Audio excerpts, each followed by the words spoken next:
Welcome back to Ask Giri, the Physio Show. This is Giri Srinivasan, your host, Season 2 and Episode 18. Today's episode is all about an exercise hormone which is getting a lot of attention in the research and the media in the last decade or so. So we're going to learn how to burn fat with fat in this episode. Muscle. We all love muscles, don't we? Right? It's such a great organ, very important in producing some heat in your body. That's called thermogenesis. And also for your breathing, for your posture, for your movement. It comes in role for everything you do in day-to-day life things, right? So these muscles also communicate with other parts of our body, right? Other hormonal areas, glands, your brain, your liver, your adipose tissue, your fat tissue, so many things it communicates. And also it takes the energy from the stored triglycerides and the glycogen.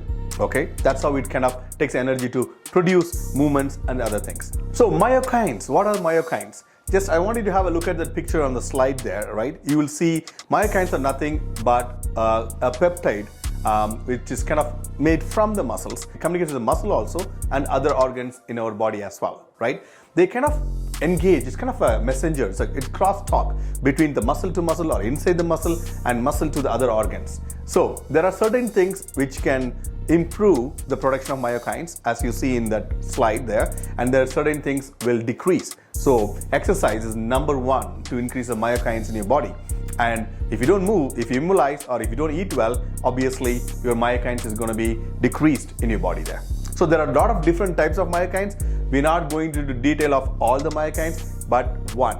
So the one which is listed in the last, we're going to talk about that. That is the one today topic is all about. Myokine helps in the metabolic function of the processes called myogenesis and also oxidation of the fat and also osteogenesis, that means the bone formation. It helps in that also. And also something called fat browning. We're going to talk more in detail about that, like what does fat browning mean. They are classified into different ways. One is exercise induced, right? So when you do exercises, some type of myokines will be secreted in your body. So they only influence the muscles. They only communicate within the muscles. There's other type of myokines. They communicate outside the muscular system. They communicate with your liver, your pancreas, with your brain, with your other glands in your body. So that's very important communication. That's why it's called messenger. The next one, the important one, an exercise hormone is irisin. Remember the name, irisin. It's actually the name derived from a Greek word iris. I think it's one of the name of a goddess, which means the messenger from the god to humans. Because this myokine is a messenger from the muscles to the other parts of the body, the name came to this hormone called irisin. It's first discovered in animals actually, and then later in humans. It's one of the most studied exercise-induced peptides in the recent years. There's so much research articles and so much media attention too. There are articles in New York Post, in Washington Post, in a lot of health magazines. If you just Google irisin, you'll find out how much published information is out there for this exercise hormone, and irisin. So what is fat browning? What does irisin do? Irisin belongs to the class of adipomyokines, right? Because it acts both in adipose tissue and also in muscle tissue. That's why it's not just a myokine, it's adipomyokines, right? And this one, it will kind of promote energy expenditure by converting or browning that white adipose tissue to the brown adipose tissue. So brown adipose tissue are good for us. It helps in a lot of thermogenesis and a lot of energy production when we need it, not the white adipose tissue. So this particular hormone helps in browning of the white adipose tissue into the brown adipose tissue. It's a chemical messenger. It transmits all the beneficial effects of physical exercises to the adipose tissue and helps, and also other organs which involves in the metabolism of this one. So there's a nice slide out there to see or to know what's the role of irisin. When you do exercise and also when you are cold, when you're shivering, the muscle contraction, even that produces irisin there. So having a cold walk, I guess in Alberta weather, it's also good to produce some irisin, I guess. And that helps in the browning of white adipose tissue to the brown adipose tissue. So take a moment to look at that slide so you'll understand how it works. And once it's brown, it circulates in the system and goes to the other parts of the body. So irisin and exercise. So the levels of expression of irisin in skeletal muscle, this is a research study actually, increased significantly after a high intensity interval training program. So this study actually done only on women, not on men. So they found out rather than aerobic exercise, the HIIT program has developed much more irisin in the body. So that's a good news for the resistant exercise people and people who does interval trainings. So effects of irisin. So this particular slide will explain to you all the different areas the irisin reaches out and all the beneficial effects of that irisin, right? It produces from the muscle while doing exercises and also sometimes other sources. What are the things it does to the muscle, to the adipose tissue, to pancreas, to the bone, to the brain, and to the liver, right? You can take a moment to read all those things and see how much beneficial. You just take a dumbbell or a kettlebell, do 20 reps of some exercise, and this hormone produces and then does all the beneficial effects. Can you think of any one medication which does all these things for you without any side effect? Exercise is medicine, right? Why it's not very popular? Because it's free, because it's not expensive, because you have to work for it. And that is the reason exercise is not very popular. If you have to pay $1,000 to do one bicep curl, it will be very popular, right? It's not.